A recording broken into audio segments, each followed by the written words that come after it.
I did not know my wife was not human. I only knew that she never slept. The first night I noticed it, I thought I was dreaming. I woke up because the room was cold. Not normal cold. The kind of cold that makes your bones feel wet. I turned on my mat and looked beside me. My wife, Nkiru, was lying flat on her back. Her eyes were open, not blinking, not moving, just staring at the roof. I called her name softly, Nkiru. She did not answer. I reached out and touched her arm. It was cold, too cold. She turned her head slowly and looked at me. Then she smiled. "You woke up," she said. Her voice was normal. "Come." "Sweet," I forced a laugh and said I had a bad dream. She turned to her side and closed her eyes at once. Like a lamp being switched off, by morning, I had already started lying to myself. I grew up in a small village close to the forest. The kind of place where everyone knows your father's name before they know yours. We were taught two things as children: respect elders. Do not joke with the bush. The bush was not just trees. It was a place with ears, with eyes, with things that watched you. But when I grew older, I stopped believing all that. I went to the city. I got work. I wore shoes every day. I laughed at village stories. That was where I met Nkiru. She was quiet. Very quiet. She listened more than she talked. She always smiled, but her smile never reached her eyes. People noticed her beauty first, then they noticed something else. She had no friends. Women avoided her. Men felt uneasy around her, but I felt lucky. When I told my family I wanted to marry her, there was silence. My mother asked only one question: who are her people? I told her I didn't know much. Nkiru said her parents died long ago. No uncles. No aunties. No village. My mother did not like that. She came from nowhere. She asked, "She came from the city?" I said. My mother looked at me for a long time. Then she said, "Be careful who you bring into this family." I laughed. After we married, small things began to disturb me. Nkiru never ate in the morning. She said food made her sick before noon. She never prayed aloud. She never greeted elders unless reminded. She did not bleed when she cut herself. Once, a knife slipped and cut her finger while she cooked. I rushed to get water. By the time I returned, the cut was gone, no blood. No mark. She saw my face and smiled. "My skin heals fast," she said. That night, she did not sleep. I began to wake up often at night. Each time, she was awake, always lying still, always staring, sometimes at the roof, sometimes at the wall, sometimes straight at me. When I asked her why she was awake, she said, "I am just thinking." Thinking about what? She never said. One night, I pretended to be asleep, my breathing slow, my eyes almost closed. I felt her turn and sit up. I felt her lean close to my face. She whispered something, not in English, not in Igbo, not in any language I knew. The air smelled like rain and old leaves. Then she lay back down. I did not sleep again till morning. Things got worse when we visited my village. The elder stared at her too long. Dogs barked at her for no reason. One old woman spat on the ground when Nkiru passed. My aunt pulled me aside. "Your wife does not cast a shadow at sunset," she said. I laughed, but my heart shook. That night, my mother came to my room. She sat on the edge of the bed and did not look at Nkiru. "Do not follow her if she calls you at night," my mother said. Nkiru smiled. "Why would I call him?" she asked. My mother stood up slowly. "Because things that walk with humans do not always walk in daylight." The third night in the village, I heard my name, soft, slow, close. I opened my eyes. Nkiru was not beside me. The door was open, outside. The moon was bright. I heard my name again, from the direction of the forest. I sat up, shaking. My mother's warning rang in my head. Then I saw her, standing at the doorway, smiling. "Come," she said. Her feet did not touch the ground. That was the night I learned something had followed me home, and it was wearing my wife's face. I stood up. I should not have. Every part of my body told me to stay on the bed. To wake my mother. To shout. To pray. But when Nkiru smiled, my legs moved on their own. I followed her outside. The night air was thick. Too quiet. No insects. No frogs. Even the wind felt afraid. She walked ahead of me, not fast. Not slow. Her feet still did not touch the ground. I watched the space between her soles and the earth. Just a small gap. Like she was being carried by something I could not see. Nkiru, I called. She did not turn. We passed the last hut in the village. Then something strange happened. The path changed. This path was not there before. I knew every foot of land around my village. I played here as a child. I fetched firewood here. I ran from rain here, but this path was new. The ground was smooth. No stones. No thorns. No footprints. It looked used, as if many people walked it. But not people like us. I stopped. Nkiru, this is far enough, I said. She stopped too. Slowly, she turned. Her smile was wider now. You said you loved me, she said. I do, I answered. Then come. I followed. The trees grew close together. Their branches bent toward us. Some of them looked twisted, like bodies frozen while running. I heard whispers, low voices, many voices, all saying my name. My chest felt tight.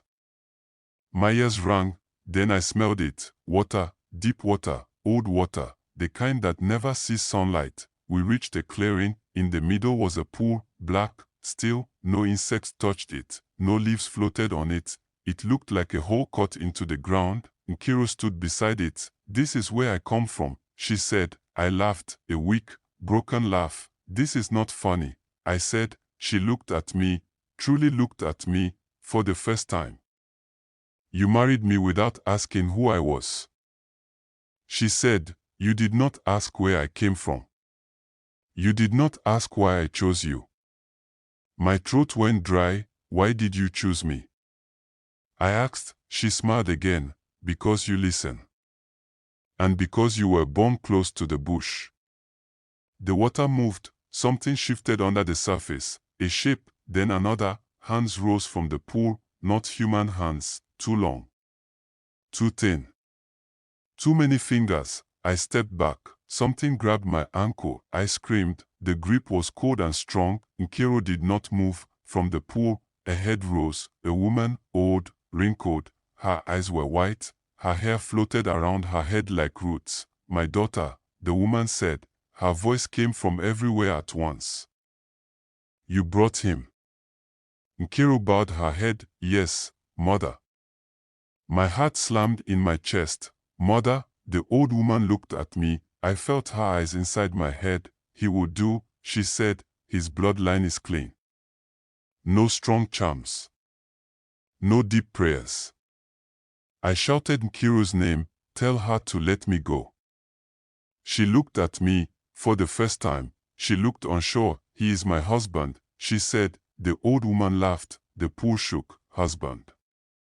You are wearing his word too long. The hands tightened around my leg. Pain shot through me. I cried out. Then the old woman spoke again. Bring him tomorrow night. She said, he will be bound properly.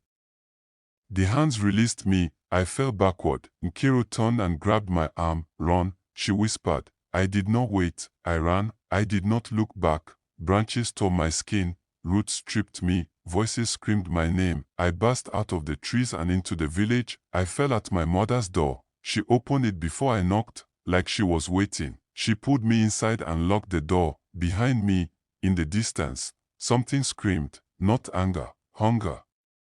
My mother held my face. You followed her, she said. I nodded, shaking. She closed her eyes. Then she has marked you. That morning, Nkiru acted normal. She cooked, she smiled, she touched my hand. But when she touched me, my skin burned, and when I looked at her reflection in water, She was not there. My mother did not sleep that night, neither did I. Every time I closed my eyes, I felt cold fingers on my ankle. I heard water moving. I smelled the pool. Just before dawn, my mother spoke. "We are going to see someone," she said. "Who?" I asked. "A man who still remembers the old ways." We did not tell Nkiru. My mother wrapped a cloth around my wrist. Inside it, she hid something hard and bitter-smelling. "Do not remove this," she said, "even if your skin burns." The man lived far from the village, close to the edge of the forest, but not inside it. His hut was small. The door was low.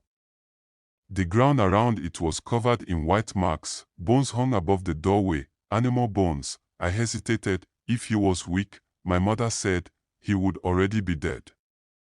The man opened the door before we knocked. He was thin, his eyes were cloudy, but when he looked at me, I felt naked. "You brought trouble," he said. My mother bowed. "She married my son." The man sighed. "You let her stay too long." Inside his hut, the air was heavy. He lit a small fire and threw herbs into it. Smoke filled the room. My eyes burned. "Sit," he said. I sat. He circled me slowly. "She is not human," he said. "She wears skin borrowed from water." My heart dropped. "She comes from a place where names are not spoken," he continued. "She does not sleep because her kind do not dream." I swallowed. "Can she be sent away?" I asked. The man stopped walking. "No," he said. "She must release you." My mother gasped. "And if she does not?" The man looked at me again. "Then you will not grow old." He took a bowl and filled it with water. "Look," he said. I looked. At first, I saw my face. Then the water moved. I saw Nkiru. Her neck was longer. Her eyes were dark pits. Her mouth stretched too wide. Something else stood behind her, tall, wet, watching. I screamed and pushed the bowl away. The man nodded. "She has already tied part of you to her world."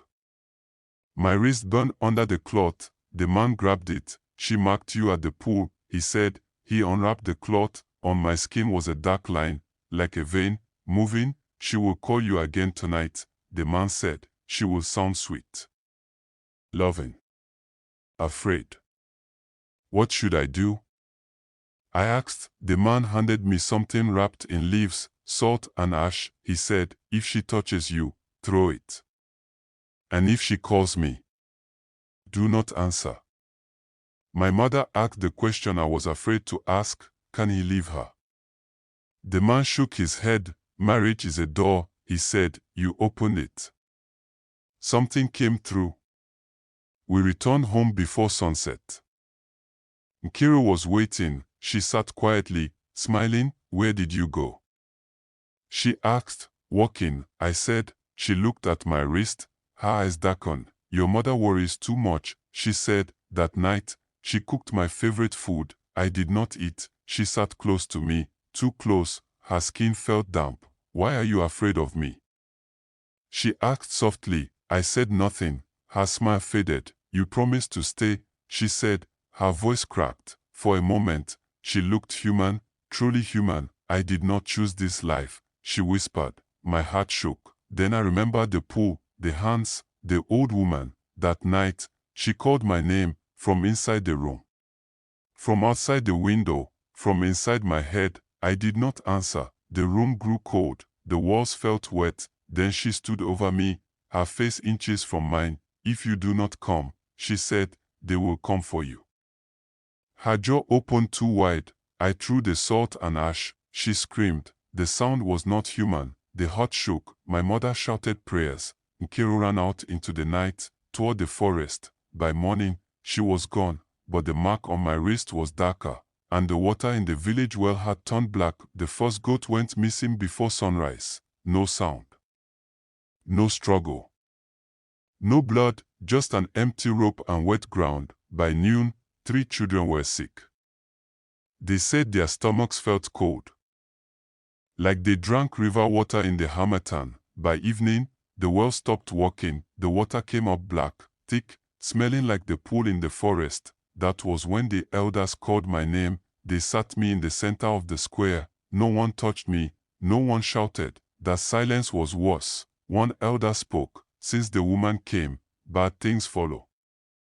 Another elder added, since she left, worse things follow.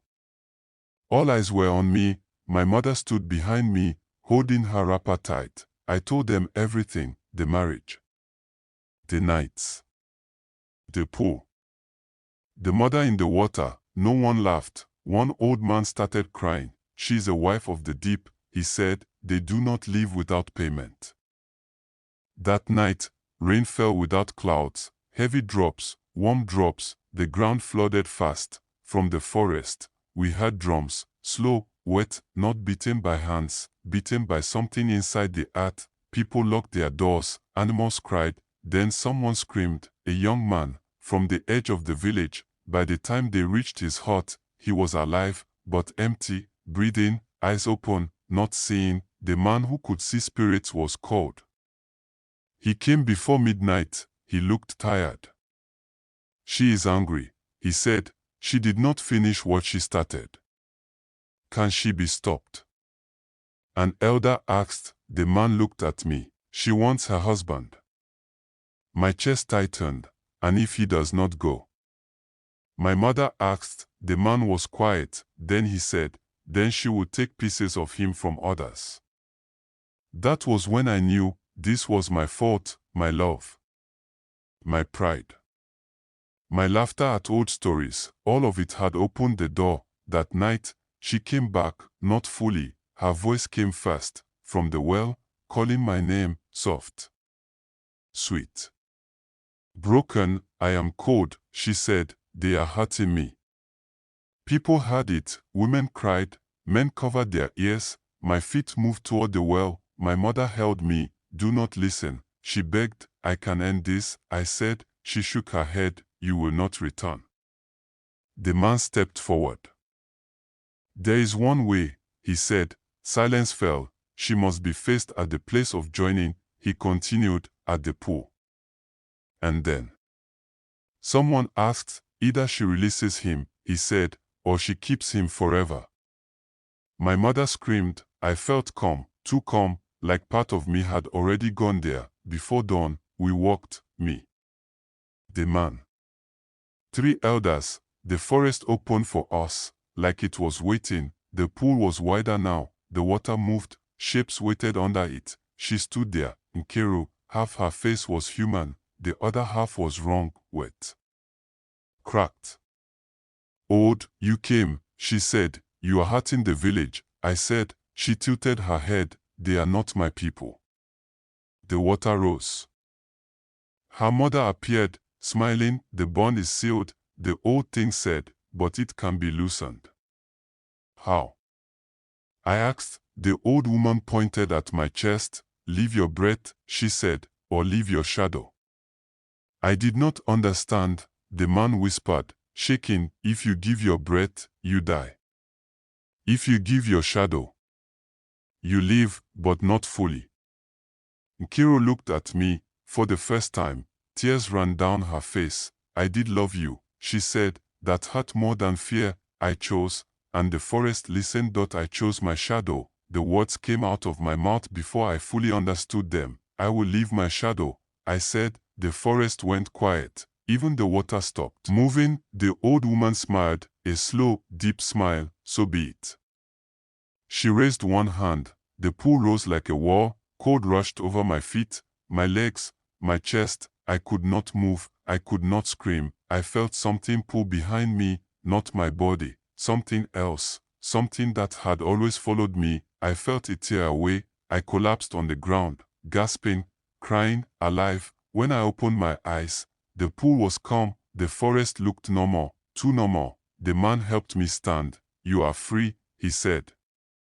I looked down. The ground was bright with morning light, but there was nothing beside my feet. No dark shape, no outline, no shadow. Nkiru was gone. The water was clear. The old woman had sunk back into the deep, but before she disappeared, she spoke. You will walk among humans, she said, but you will never fully belong. The village slowly healed. The well cleared. The drum stopped. No more screams at night. People smiled again, but they did not sit near me. Children pointed, dogs whimpered when I passed. At noon, when the sun was high, people noticed. At sunset, they became afraid, because everyone had a shadow, except me. Nkiru never returned, not fully, but sometimes. When rain falls without clouds, when water smells old, when I pass a river at night, I see her reflection, standing beside me, holding hands with nothing. Smiling that soft smile. I left the village, I married again, I had children, I lived a normal life, but shadows know things, and mine is still with her. Some nights, I wake up cold, and the space beside me is wet, empty, waiting. If someone comes into your life from nowhere, if they never sleep, if they avoid water during the day but love it at night, ask questions, because love is a door,